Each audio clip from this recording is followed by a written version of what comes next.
기원전 399년 봄, 아테네의 한 감옥에서 70살의 노인이 독배를 들고 있었습니다. 그는 사형을 선고받았습니다.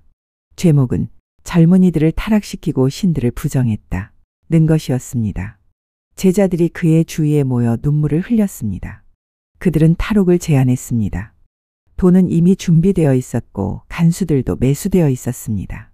그러나 노인은 거절했습니다. 악법도 법이다. 내가 평생 법을 지키라고 가르쳤는데 이제 와서 법을 어기면 내 가르침이 무슨 의미가 있겠는가. 그는 침착하게 동미나리 즙을 마셨습니다. 독이 퍼지면서 그의 다리가 차가워졌습니다. 그는 친구 크리톤에게 말했습니다. 크리톤, 우리는 아스클레피오스에게 닭 한 마리를 빚졌네. 잊지 말고 갚게. 아스클레피오스는 치유의 신이었습니다. 소크라테스는 죽음을 질병에서의 치유로 본 것입니다. 그리고 그는 눈을 감았습니다. 이 노인의 이름은 소크라테스.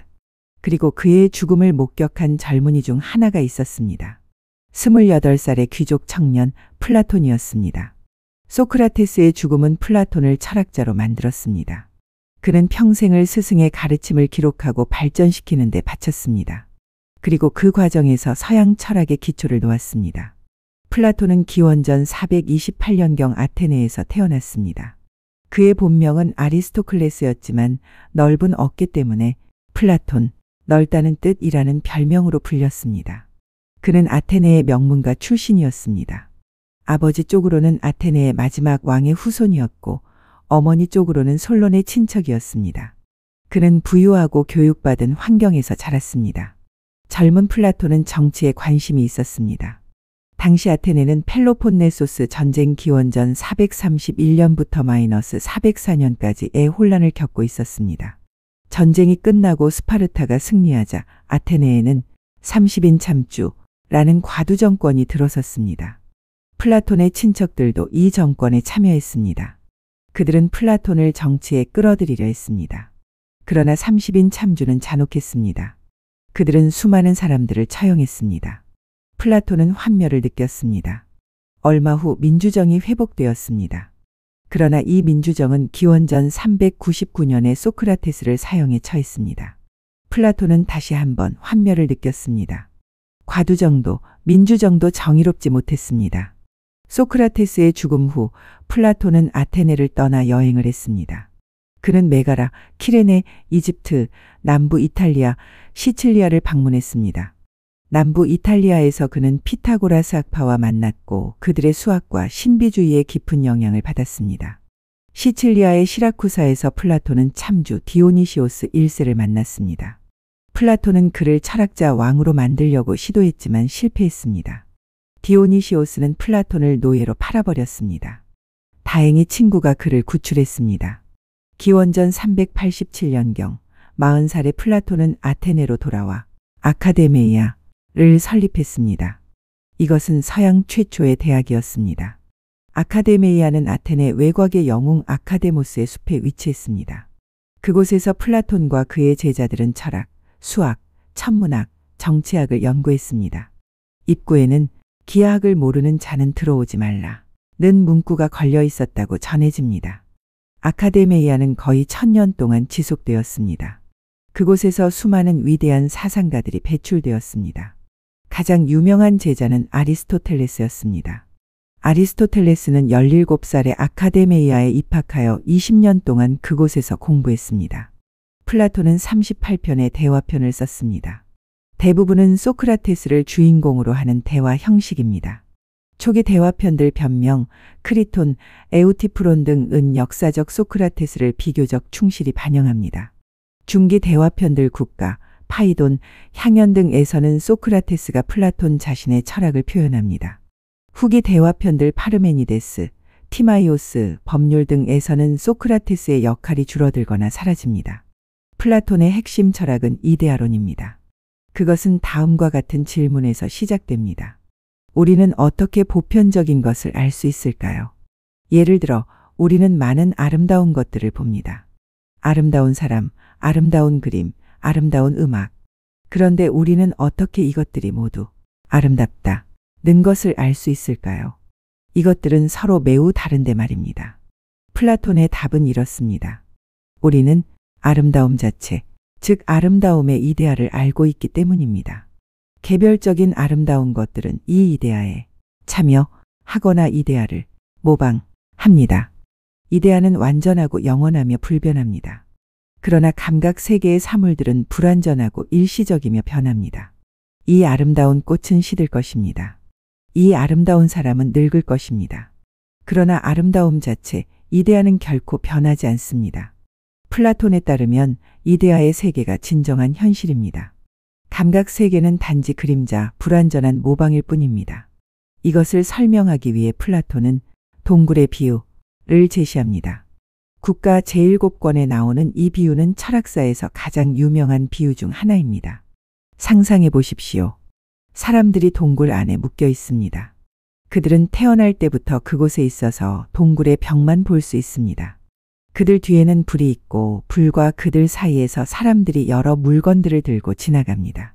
그러면 벽에 그림자가 비칩니다. 동굴 안의 사람들은 이 그림자만 봅니다. 그들에게 이 그림자가 현실입니다. 이제 한 사람이 풀려나서 돌아서게 됩니다. 처음에는 불빛이 눈부셔서 고통스럽습니다. 그러나 점차 익숙해지면서 그는 진짜 물건들과 불을 봅니다. 그는 깨닫습니다. 벽의 그림자는 이것들의 그림자일 뿐이었다고. 그리고 그는 동굴 밖으로 끌려나갑니다. 처음에는 햇빛이 너무 밝아서 아무것도 볼 수 없습니다. 그러나 점차 눈이 적응하면서 그는 나무, 산, 하늘을 봅니다. 그리고 마침내 태양 자체를 봅니다. 그는 깨닫습니다. 태양이 모든 것을 비추고 모든 것을 가능하게 한다는 것을. 이 사람은 동굴로 돌아가 다른 사람들에게 말합니다. 우리가 보던 것은 그림자일 뿐입니다. 밖에는 진짜 세계가 있습니다. 그러나 다른 사람들은 그를 믿지 않습니다. 그들은 그가 미쳤다고 생각합니다. 그가 그들을 풀어주려 하면 그들은 그를 죽이려 할 것입니다. 이 비유는 무엇을 의미할까요? 동굴은 감각 세계입니다. 그림자는 우리가 보는 개별 사물들입니다. 불은 태양의 불완전한 이미지입니다. 동굴 밖의 세계는 이데아의 세계입니다. 태양은 선의 이데아, 즉 최고의 이데아입니다. 동굴에서 나온 사람은 철학자입니다. 그는 진리를 보았고 다른 사람들을 깨우치려 합니다. 그러나 사람들은 그를 거부합니다. 이것은 소크라테스가 죽임을 당한 것을 암시합니다.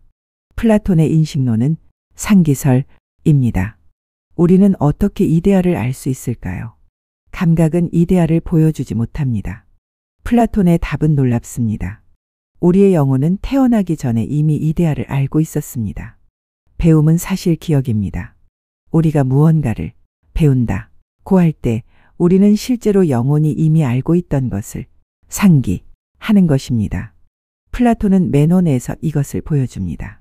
소크라테스는 교육받지 못한 노예 소년에게 기하학 문제를 냅니다. 소크라테스는 아무것도 가르치지 않고 단지 질문을 통해 소년이 스스로 답을 찾도록 인도합니다. 소년은 이미 알고 있던 것을 상기했을 뿐입니다. 이것은 플라톤의 영혼 이론과 연결됩니다. 플라톤은 영혼이 불멸한다고 믿었습니다. 영혼은 육체에 갇히기 전에 이데아의 세계에 있었습니다. 육체는 영혼의 감옥입니다. 철학은 영혼을 육체의 속박에서 해방시키는 연습입니다. 파이돈에서 소크라테스는 죽기 직전에 이것을 설명합니다. 철학은 죽음을 연습하는 것입니다. 이것은 무슨 뜻일까요? 죽음은 영혼이 육체에서 분리되는 것입니다. 철학자는 이미 살아있을 때 영혼을 육체로부터 분리하려 합니다. 그는 감각적 쾌락을 경시하고 순수한 사유에 몰두합니다. 그러므로 진정한 철학자는 죽음을 두려워하지 않습니다. 오히려 죽음을 환영합니다. 왜냐하면 죽음은 영혼을 완전히 해방시키기 때문입니다. 플라톤의 정치 철학은 국가에 담겨 있습니다. 플라톤은 이상 국가를 설계합니다. 그의 이상 국가는 세 계급으로 나뉩니다. 맨 아래는 생산자 계급입니다. 농부, 장인, 상인 등입니다. 그들의 덕은 절제입니다. 중간은 수호자 계급입니다. 군인들입니다. 그들의 덕은 용기입니다. 맨 위는 통치자 계급입니다. 철학자 왕들입니다. 그들의 덕은 지혜입니다. 이 구조는 플라톤의 영혼 이론을 반영합니다. 영혼도 세 부분으로 나뉩니다.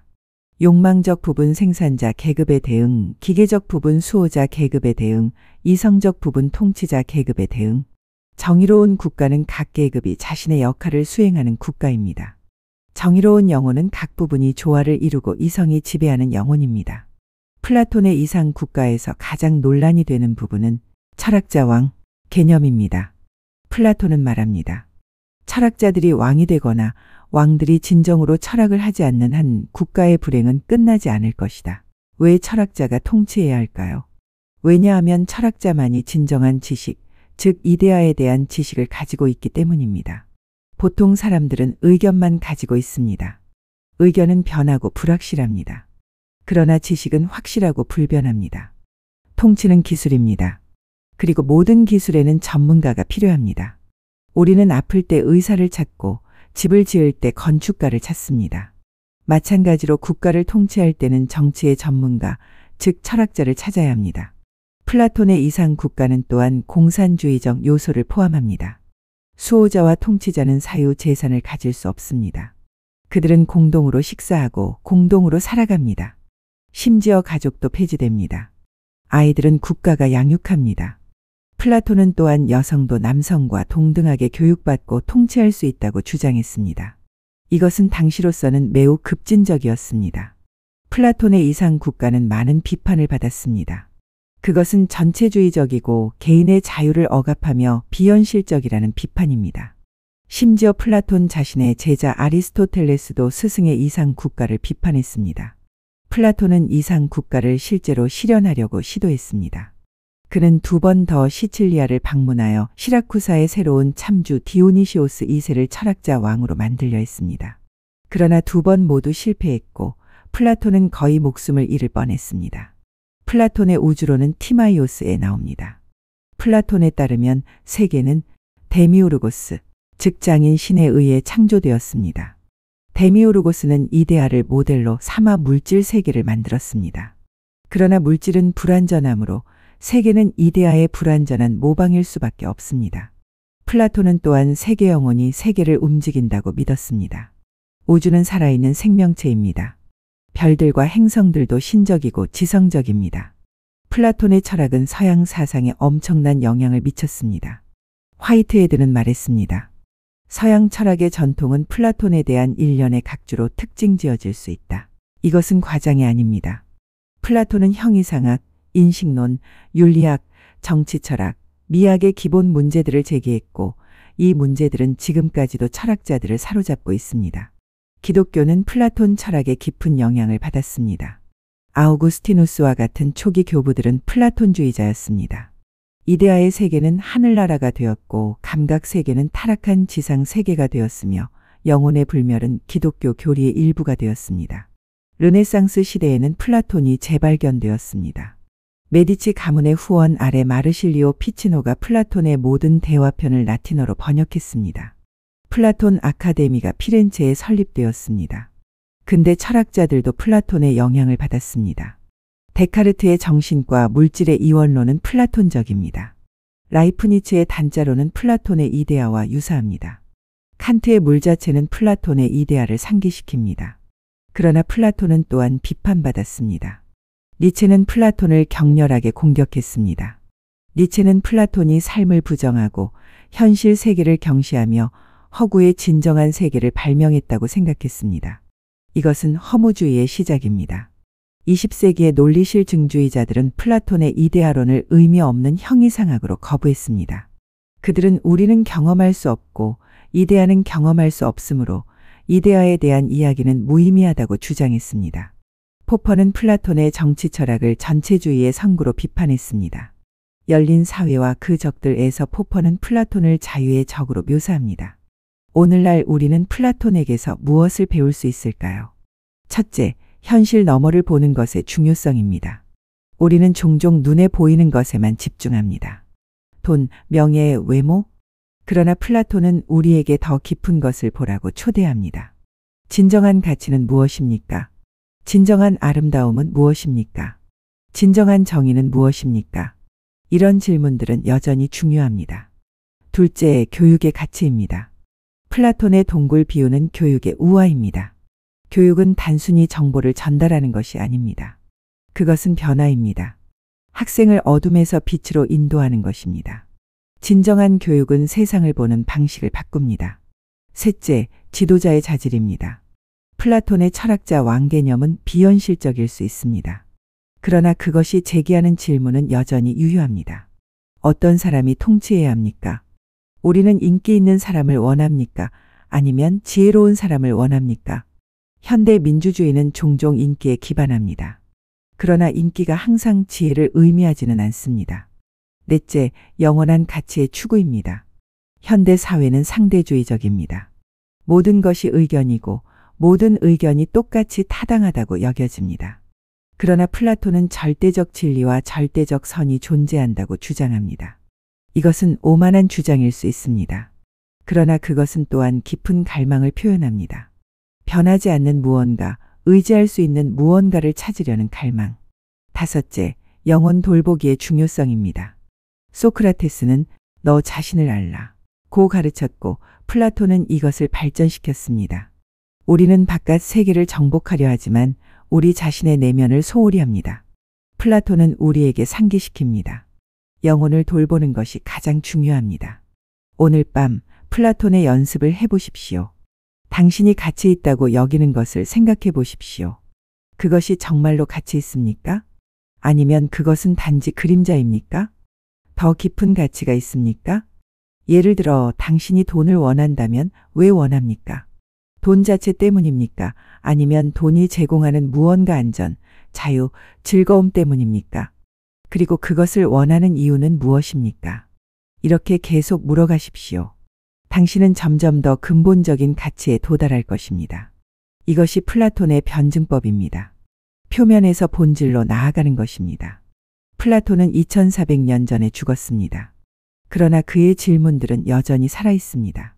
현실이란 무엇입니까? 지식이란 무엇입니까? 선이란 무엇입니까? 정의란 무엇입니까? 아름다움이란 무엇입니까? 이 질문들에는 쉬운 답이 없습니다. 그러나 그 질문을 던지는 것 자체가 우리를 동굴에서 빛으로 인도합니다. 플라톤은 조용히 속삭입니다. 진리를 사랑하십시오. 그리고 진리가 당신을 자유롭게 할 것입니다. 이것은 단지 지적 운동이 아닙니다. 그것은 삶의 방식입니다. 철학은 우리를 변화시킵니다. 우리가 보는 것을, 우리가 가치 있게 여기는 것을, 우리가 사는 방식을 바꿉니다. 그리고 그 변화 속에서 우리는 자유와 진리를 발견합니다. 다음 시간에도 인간의 내면을 비추는 또 한편의 지혜로 찾아뵙겠습니다. 구독과 좋아요는 이 철학의 여정을 이어가는 큰 힘이 됩니다.